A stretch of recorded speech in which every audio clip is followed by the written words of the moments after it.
Chers membres d'Église et chers amis, bonjour.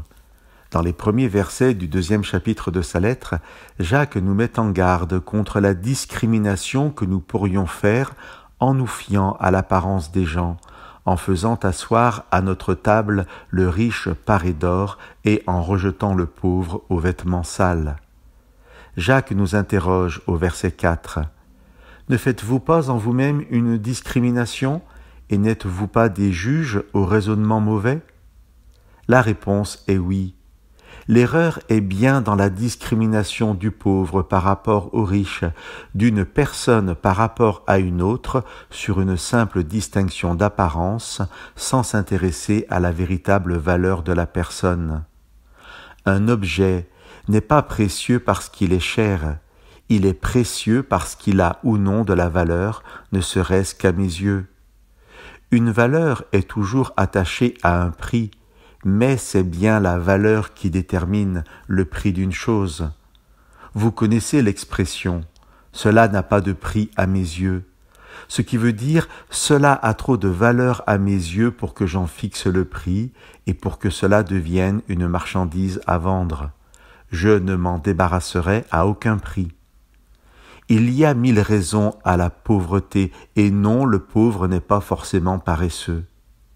Nul ne peut connaître le parcours de vie de celui qu'il a en face de lui et les raisons pour lesquelles il peut être dans un état de pauvreté. Comment ne pas être dans cette discrimination dont parle Jacques ?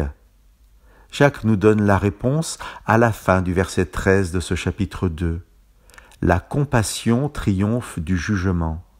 À la place du jugement, un regard de compassion, un regard qui partage la souffrance qui peut être celle de la personne que j'ai en face de moi.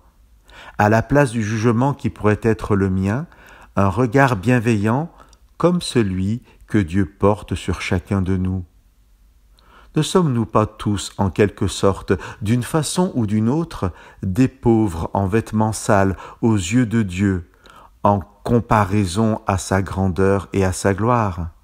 Et pourtant, la Bible nous rappelle que le regard que Dieu porte sur nous est celui d'une mère qui chérit son enfant.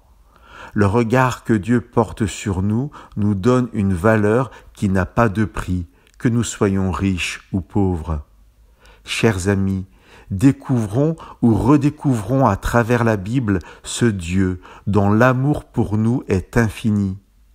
Et nous pourrons alors aimer l'autre comme nous-mêmes nous comprenons être aimés par Dieu.